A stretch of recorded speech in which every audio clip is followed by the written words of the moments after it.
À notre panel ce soir, Véronique Prince, Christian Dufour, Paul Journet et Madeleine Blain-Morin va se joindre à nous un petit peu plus tard dans le courant du panel. Bonsoir à vous. Bonsoir. Bonsoir. Mais commençons justement par la pandémie, ce 1 an. Tout le monde se rappelle, l'an dernier, j'étais où, je faisais quoi, puis mon Dieu, dans quel tunnel on a commencé à embarquer, puis il me semble que c'est resté sombre tellement, tellement longtemps. C'est le temps des bilans pour les gouvernements. C'est ce que vous avez fait, d'ailleurs, Véronique, avec François Legault, avec votre entrevue. On a diffusé tantôt quelques extraits. Il a dû prendre des décisions très difficiles en cours de route. M. Legault, entre autres, changer la ministre de la Santé, ce qui n'est pas rien. Petit extrait de l'entrevue que vous avez réalisée avec lui. Moi, je vous dirais que Daniel Mécan était la meilleure personne après Gaétan Barrette pour apaiser le réseau puis remotiver le réseau. Puis je pense que Christian a une approche un peu plus cassante qui est nécessaire actuellement parce qu'il y a un travail à faire sur l'imputabilité. Donc, Véronique, il cherchait des gens avec de la poigne, finalement, plus de poigne que Mme Mécan. Oui, et pas juste dans son ministre Christian Dubé, mais également les hauts fonctionnaires. Dominique Savoie qui a été recruté. On sait aussi que Lucie O'Patterney, celle qui surveille les listes d'attente des chirurgies, elle aussi, elle est quand même réputée pour sa main de fer. Parce que François Legault avait besoin de quelqu'un avec plus de rigidité pour attaquer la pandémie. Il ne va pas jusqu'à saluer l'approche Barrette. Il l'a tellement critiqué quand il était dans l'opposition.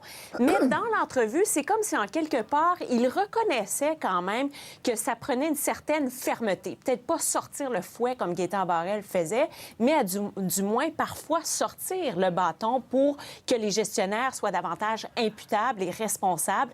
Et Daniel Mécan, peut-être qu'avant la pandémie, c'était parfait, sa douceur pour faire la transition après Gaétan Barrette, mais elle n'incarnait pas la rigidité que François Legault avait besoin pour faire face à cette crise-là. Oui, Paul, il faut dire qu'il y avait vraiment tout... tellement de choses à reprendre en main dans la santé. Je veux dire, l'immortalité, c'est lié à ce ministère-là, les CHSLD, ce qui s'est passé avec les hôpitaux, les transferts de patients, le personnel qui se prenait partout, mais essentiellement le manque d'imputabilité. Oui, puis la difficulté à y voir clair, à comprendre ce qui se passe dans le réseau. François Legault, en interview avec moi, avec la presse, il nous racontait aussi que dans la plupart de ses questions dans la cellule de crise, elles étaient pour Yvan Gendron, l'ancien sous-ministre de la Santé. Puis, quand il commençait à y avoir plein d'éclosions dans les CHSLD, il sortait de la liste des CHSLD où ça allait mal, puis il disait « C'est qui le patron? C'est qui la patronne à cet endroit-là? Est-ce qu'il est bon? Est-ce qu'il est bon ou est-ce qu'il est mauvais? » Puis, il disait « On n'est pas capable de répondre à ça. » Puis, il a tendance à être quelqu'un, comme on dit en anglais, hands-on, François Legault, à s'intéresser beaucoup aux détails. Et il s'est vite impatienté de l'incapacité d'Yvan Gendron et de Daniel Mécan de répondre à ces questions. Cela dit, au-delà de la personnalité de ces deux individus, il y a aussi la question de la structure du réseau lui-même, son hyper-centralisation. Et ça, c'est quelque chose, même si on change les têtes, qu'on ne réglera pas. Mais bon, il n'y a personne qui veut défaire la réforme Barrette. La proposition de M. Legault est plus modeste, de restaurer l'imputabilité, de l'augmenter. On a déjà vu que c'est plus compliqué dans le détail avec Daniel Paré, responsable de la campagne de vaccination, qui est encore en poste, malgré ce qu'on a appris sur son passé au CIUS de Chaudière-Appalaches. Bon, Christian, avez-vous l'impression, effectivement, qu'on voit les effets de tout ça, de toutes ces décisions difficiles, mais ces changements de garde, changements à la tête du ministère de la Santé, finalement, c'était une bonne chose? Bien, je trouve qu'il est trop tôt pour faire un bilan, parce qu'on est enlisé, en fait, dans la pandémie. C'est un rapport d'étape. Ça fait 1 an. C'est normal qu'après 1 an, on se pose des questions. Bon, l'imputabilité, c'est le maître mot. Je suis content que M. Legault apparaisse préoccupé beaucoup par ça. Mais il faut être réaliste. Là. Il y a un problème spécifiquement québécois. La société québécoise accouche de monstres bureaucratiques où toute imputabilité en pratique est impossible. Et moi, ce que je note dans le discours du premier ministre, c'est que M. Legault ne semble pas vouloir admettre qu'il y a un problème québécois là-dedans. C'est que le bilan du Québec, objectivement, est honteux. Par rapport au reste du Canada, on se démarque nettement en pire. Et c'est lié à certaines spécificités identitaires. C'est peut-être pour ça que c'est difficile de confronter ça. Il y a le bilan comme tel de l'administration Legault, de M. Legault lui-même, qu'on peut critiquer ou défendre, c'est une chose. Il y a aussi notre système public de santé et de services sociaux qui est dysfonctionnel, à mon avis, c'est un problème systémique. Puis aussi la société québécoise. Comment ça se fait que nous, les Québécois, là, beaucoup plus qu'ailleurs, on a tendance à mettre les vieux, si je caricature, dans des centres comme ça. Donc, c'est un gros problème. Et M. Legault ne veut pas aller sur ce terrain. On dirait. Moi, je n'ai jamais vu admettre c'est vrai qu'au Québec, là, ça a moins bien allé à certains égards qu'ailleurs. Il n'a jamais dit ça. Oui, mais c'est vrai, effectivement, Véronique. Il le fait d'ailleurs dans votre entrevue. Il le fait à chacune de ses entrevues. Il se compare avec des pires ou des gens qui ont eu pratiquement autant de difficultés que le Québec. Il n'ira pas se comparer avec les meilleurs. Là. Non, effectivement. Il va se comparer aussi beaucoup avec ceux qui ont pris le même genre de décision que lui, la Saskatchewan, l'Alberta, la Colombie-Britannique, notamment concernant l'enquête publique.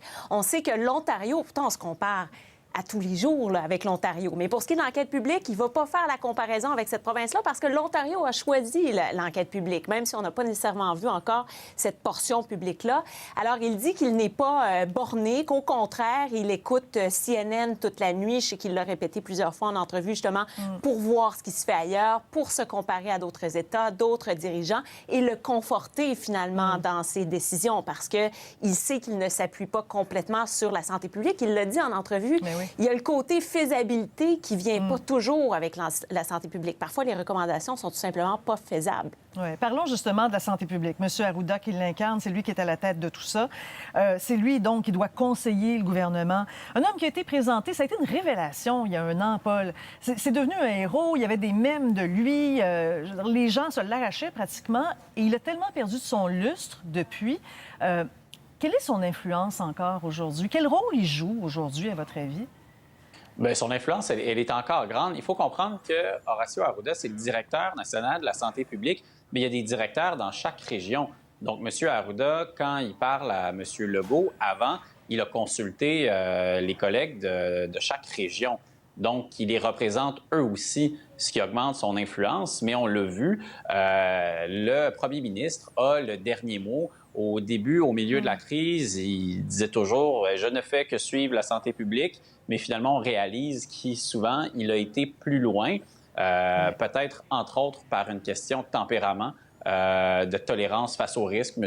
Legault, on sait, c'est pas quelqu'un de très, très patient. Il est capable de décider rapidement, ce qui peut être une qualité comme un défaut. Mais peut-être, dernière chose que je dirais sur Horacio Arruda, son influence, peut-être pas face au gouvernement, mais sa légitimité quand il parle par rapport au public, assurément, elle a diminué, entre autres parce qu'on a appris, même s'il n'est pas le seul, que quand la COVID, quand les cas commençaient à éclater un peu partout sur la Terre, bien, lui, il ne faisait pas partie des inquiets, puis ça lui a pris quand même beaucoup de temps avant de prévenir M. Legault. On comprend qu'un premier ministre, c'est pas à lui d'être au courant des tendances épidémiologiques, mais on aurait pu croire que M. Arruda aurait été un peu plus prévenant. Cela dit, M. Legault refuse de le critiquer là-dessus. Oui. Christian, là-dessus, parce que M. Arruda aussi, une de ses particularités, c'est sa difficulté parfois à communiquer simplement le message à un tel point qu'on a engagé quelqu'un qui est rendu pratiquement un permanent, là, maintenant. Ça devait être pour quelques mois, mais on a allongé le contrat. Vous en pensez quoi aujourd'hui à la suite de tous les épisodes qu'on a connus? Entre autres, là, celui qui a marqué tout le monde, c'est non, les masques, pas bon, vous savez pas utiliser ça, puis finalement, des masques, mais portez-en tout le monde, puis pratiquement, portez-en deux, là, aujourd'hui. Bien, c'est parce qu'il est tellement monté haut au début que ça pouvait juste descendre, en fait. Et bon, il faisait très sympathique, très rassurant. Il a été surexposé, comme beaucoup de ces personnages-là. C'est sûr qu'il y a beaucoup de crédibilité, surtout qu'un des éléments, je trouve, sains de ce qu'on apprend ces temps-ci, c'est que M. Legault assume les décisions qui ont été les siennes. Dans beaucoup de cas, il est allé plus loin que les recommandations de la santé publique a été plus strictes. Moi, personnellement, ça n'engage que moi. Moi, c'est une critique que je fais à la gestion de M. Legault. Je trouve qu'il a été trop straight. Il a sous-estimé l'importance des choses supposément non importantes, mais qui peuvent l'être beaucoup, comme la culture, la joie de vivre, le plaisir, les restaurants, tout ça. Pour le moral des Québécois, là, ça a été important. Et M. Legault a fait son choix. Il l'assume, c'est ça qui est bien. Mais ce n'était pas une recommandation de la santé publique là-dessus. Mais pour terminer sur votre thème, je pense que M. Arruda, il est encore là. C'est devenu comme un totem, quelque part. Hein? Il est difficile à... Mais c'est clair qu'il n'y a vraiment plus la crédibilité qu'il avait avant, on le sent. Bon, sur le délestage maintenant, Véronique, ça vous a même fait sursauter comme journaliste quand il vous a dit, M. Legault, que le délestage là, au Québec, ça ne fait aucun mort. Il s'est beaucoup avancé. Évidemment, il se fie à son entourage, hein, il se fie à ce qu'on lui rapporte aussi. Mais vous trouvez qu'il prend un risque? Bien, c'est parce que c'est tellement dur à vérifier, c'est tellement dur à quantifier. Il peut y avoir toutes sortes de variables. Alors, est-ce qu'on peut s'avancer jusqu'à dire qu'il n'y a eu aucun mort au Québec dû au délestage, alors qu'au moment où on se parle, on a quand même presque 145 000 personnes qui attendent sur la liste, là. Et donc, François Legault se fie sur sa sous-ministre, Lucie O'Patterney, qui surveille tout ça, et apparemment qui lui a téléphoné, pas la fin de semaine dernière, mais l'autre d'avant, parce que ça l'inquiétait beaucoup, le dossier de la jeune Rosine Chouinard-Chauveau, cette mère de 28 ans, ça a fait les manchettes. Elle est décédée alors qu'elle se trouvait sur une liste d'attente. Alors, il a multiplié les appels et les vérifications et il dit, je vous l'assure, je l'ai vérifié moi-même, sa liste d'attente à elle, sur laquelle elle se trouvait, il n'y en avait pas de délestage.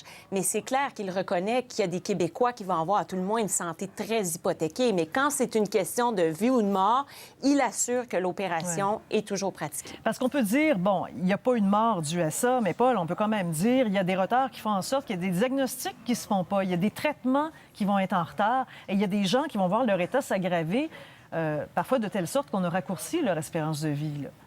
Mais oui, parce que de savoir s'il y a eu des morts ou non, comme Véronique l'a bien expliqué, c'est absolument invérifiable. Ce qui est certain, c'est qu'il y a des gens qui en souffrent en ce moment et qui vont en souffrir. C'est pour ça que les propos de M. Legault m'ont un peu étonné parce que je sais que autant lui que son ministre Christian Dubé sont au courant que le délestage, c'est un problème et qu'ils veulent s'y attaquer. Mais bon, la meilleure façon de régler le délestage, c'est de gagner le plus rapidement possible le combat contre la pandémie. Mais bon, le délestage aussi, la liste d'attente, elle existait avant la COVID. D'ailleurs, c'est pour ça qu'elle est si grande en ce moment. Et on en voyait déjà les conséquences. Là, c'est pas trop difficile à comprendre. Si vous retardez votre opération ou si vous retardez le moment où vous allez faire une vérification avec votre médecin, mais ça peut avoir des conséquences fâcheuses sur votre santé. Ouais. Et il y a même des gens, Christian, vous parliez du moral des Québécois, il y a des gens qui ont peur de se rendre à l'hôpital. Ils ont peur d'aller voir leur médecin parce qu'ils ont peur d'attraper la COVID à l'hôpital aussi. Ah oui. Moi-même, c'est anecdotique, mais j'ai retardé, en fait, d'aller chez mon dentiste pour un nettoyage, parce que j'étais comme un peu insécure pour rien, quelque part. Ça m'étonnait que M. Legault focalise sur le fait qu'il n'y a pas eu de mort. Je comprends qu'une mort, c'est terrible, parce que c'est clair que le délestage, on le sait tous, là, je veux dire, il y a un tas de gens qui sont en train de tomber malades. Parce qu'ils ne vont plus chez le médecin, ils ne font plus d'exercice. Donc, il y a comme une espèce de suspension du système sanitaire. Donc, je trouve qu'il est vraiment trop tôt pour faire un bilan réel, puis jovialiste surtout. Oui. C'est une étape. Puis le délestage, je trouve que c'est une tragédie de plus en plus. Je comprends, M. Legault, mais moi, j'avoue que j'ai trouvé un petit peu trop... comment dire... ça n'a pas été bien à ce point-là, hein, tout ça. Mais parlons de l'humeur, parce que je sais que ça vous préoccupe beaucoup, le moral des troupes, le moral de tout le monde, de la société. On a fait un sondage à Radio-Canada, un sondage Ipsos, et ce qu'on voit, c'est que les gens, effectivement, là, c'est les Canadiens, là, ils sont pessimistes, ils sont résignés. Le 3/4 pense qu'il va y avoir encore des confinements à répétition au cours de la prochaine année. Mais ce qui est marquant, c'est que 76 Christian, appuieraient un nouveau confinement pour ralentir la propagation. Donc, les gens, l'adhésion, là, aux règles, elle est encore très présente. Oui, c'est vrai, vous le soulignez, puis ça a frappé beaucoup de monde. C'est une espèce de résignation, moi, je trouve, à la situation. Bon, on ne peut pas s'étonner que les gens soient déprimés, surtout que le sondage a quand même été fait il y a 2 semaines, à un moment où on avait beaucoup de doutes, en fait, sur la disponibilité des vaccins. On n'avait pas de bonnes nouvelles cette semaine-là, faut dire. Ça. Mais aussi, je trouve que si j'avais à définir la phase qu'on vit actuellement, c'est l'enlisement. C'est comme s'il y a une idéologie sanitaire qui a pris le pouvoir, qui a pris le contrôle. Il y a d'autres discours, tu peux critiquer aussi, mais il y a toujours l'idéologie sanitaire qui impose sa loi. Et vous avez remarqué que là, on ne parle plus tellement du virus, on parle du variant maintenant. Maintenant, c'est la terreur du variant. On avait l'impression, quand les vaccins arriveraient, qu'on s'en sortirait. Là, on a l'impression que les vaccins sont arrivés, mais ce n'est pas exactement ce qu'on veut. Ce n'est pas totalement efficace. Donc, je comprends les gens d'être déprimés parce qu'on se dit, on va s'en sortir un jour, quelque part. Et je sais que ce n'est pas populaire. Moi, je trouve que l'idéologie sanitaire, au-delà de on n'est pas dans la science. Il y a une idéologie sanitaire qui a pris le pouvoir, quelque part. Oui, mais qui vous a touché vous aussi, puisque vous étiez en train de repousser vos rendez-vous chez le dentiste. Exactement. Hein? Non, mais je suis content que vous disiez ça parce que moi, ce que je crois, c'est que depuis 1 an, on a tous été changés. La peur nous a pénétré, tout ce qu'on en est, parce que ça fait 1 an qu'on ne parle que de ça. Comment voulez-vous ne pas être changé? Bon, mais là, on arrive peut-être à la fameuse lumière au bout du tunnel. On n'arrête pas d'en parler avec la vaccination, mais on la voit. Concrètement, là, ça commence à prendre son envol. Et c'est là où je vais rajouter un joueur à notre équipe de panélistes, Madeleine Blais-Morin, qui va se joindre à nous. Véronique, je vais vous demander de céder votre place. Merci beaucoup d'avoir été avec nous ce soir. C'est vraiment intéressant de vous entendre sur l'entrevue que vous avez réalisée avec M. Legault. Alors, je dis bonjour à Madeleine. Donc, quand on parle de ce sondage, Madeleine, là, où on voyait, Christian l'a dit, c'était dans une sorte de creux de vague parce que là, les vaccins, ça rentrait pas, il y avait des retards. Mais là, c'est le contraire. Si on faisait le sondage aujourd'hui, peut-être qu'on aurait d'autres types de résultats.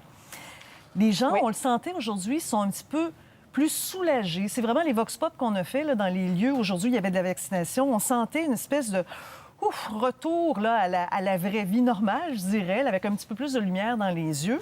Il y a comme un impact avec une corrélation avec les rumeurs d'élections qu'on commence à entendre. Faites-vous un lien, vous? Ah, évidemment. Parce que l'ingrédient central du prochain scrutin, c'est comment va se dérouler la campagne de vaccination.